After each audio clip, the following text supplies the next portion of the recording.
صدیوں پہلے ہندوستان کی سرزمین پر عظیم الشان سلطنت قائم تھی جسے سلطنت نورستان کے نام سے جانا جاتا تھا۔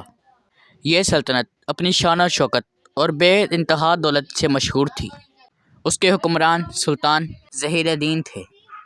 وہ نہایت بہادر اور دانش مند انسان تھے، مگر دنیا کی روش یہی رہی ہے کہ جہاں روشنی ہو وہاں اندھیروں کی سازشیں بھی بنتی ہے۔ دشمنوں کی نظریں ہمیشہ اس سلطنت پر جمی رہتی، وہ لمحہ بے لمحہ اس کے زوال کے منتظر رہتے۔ کہا جاتا ہے کہ سلطان ظہیر الدین کے پاس بے شمار خزانے تھے، سونا چاندی ہیرے جواہرات، ایسے نایاب زیورات جو کسی کے پاس موجود نہیں تھے۔ سب کچھ محل کے خفیہ تحیب خانے میں موجود تھا، لیکن سلطان جانتے تھے کہ یہ دولت ہمیشہ اس کے پاس نہیں رہے گی، کیونکہ طاقتیں اور دشمن ہمیشہ اس کے اوپر حملہ کرنے کے لیے تیار رہتے۔ اس نقشے کے پیش نظر سلطان نے ایک نہایت خفیہ اور حیرت انگیز فیصلہ کیا۔ رات کے سائے بہت گہرے ہو چکے تھے، شہر نیند میں ڈوبا ہوا تھا۔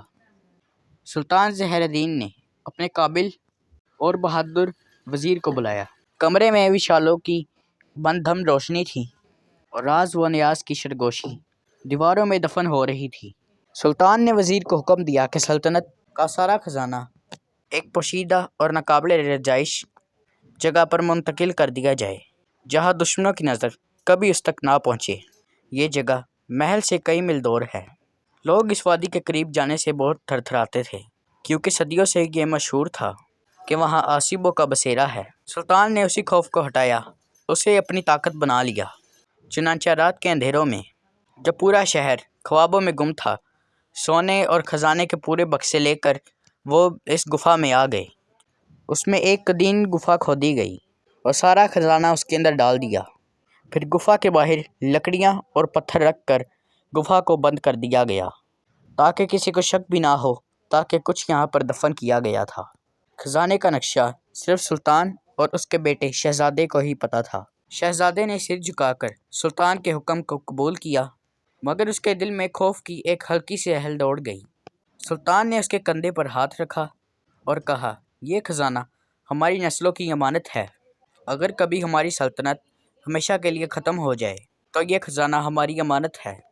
اگر تم کبھی خطرے میں پڑے تو اس خزانے کا استعمال کر کے اپنی سلطنت کو طاقتور بنا سکتے ہو، مگر یاد رکھنا کہ یہ راز کبھی دوسروں کا معلوم ہوا تو یہ خزانہ ہماری بربادی کا سبب بن جائے گا۔ دن گزرتے گئے، پھر وہ دن بھی آ گیا۔ دشمن فوجوں نے سلطنت پر حملہ کر دیا۔ میدان جنگ میں خون کی ندیاں بہنے لگیں، نعرے بلند ہوئے، تلواریں ٹکرائی، نیزے چمکے۔ آخرکار ظہیر الدین کی سلطنت دشمنوں کے جھانسے میں آ گئی۔ سلطان نے آخری سانس تک لڑائی کی، مگر تقدیر کو کچھ اور ہی منظور تھا۔ سلطان کو قتل کر دیا گیا، محل نظر آتش کر دیا گیا اور سلطنت کے باسی غلام کر دیے گئے۔ شہزادہ معز الدین اپنی جان بچا کر بھاگ آیا۔ وہ کئی دنوں پہاڑوں اور جنگلوں میں چھپتا رہا۔ وہ جانتا تھا کہ اگر دشمنوں کے ہاتھ لگا تو خزانے کا راز انہیں پتہ چل جائے گا۔ کئی برسوں تک وہ روپوش رہا، لیکن ایک دن اچانک وہ بھی لاپتہ ہو گیا۔ لوگوں نے قیاس لگایا کہ وہ خزانے کے قریب ہی کہیں دفن ہو گیا ہے، اور اس کے ساتھ ہی خزانے کا راز بھی دفن ہو گیا۔ صدیاں بیت گئی، لیکن سلطان کے خزانے کی کہانی لوگوں کے دل اور دماغ میں زندہ رہی۔ کئی بہادر اور نرم دل انسانوں نے خزانے کو تلاش کرنے کی کوشش کی، مگر سب ہی ناکام رہے۔ کچھ کا کہنا تھا کہ جو بھی خزانے کی تلاش میں گیا وہ کبھی واپس نہ آیا۔ بعض نے دعویٰ کیا کہ انہوں نے اس وادی میں رات کو عجیب روشنیوں کو چمکتے ہوئے دیکھا۔ کچھ نے سرنگ کے اندر سے سرگوشیوں کی آوازیں سنی، اور کچھ نے تو یہ بھی کہا کہ انہوں نے خزانے کی رکشا کرتے ہوئے سلطان کو خود ہی دیکھا ہے۔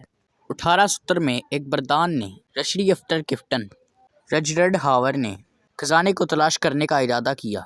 اس نے اپنے آدمیوں کے ساتھ مل کر خزانے کے لیے کھدائی کرنا شروع کی۔ جو ہی انہوں نے زمین کھودنی شروع کی، ایک زبردست زلزلہ آیا اور تمام مزدور زمین میں دفن ہو گئے۔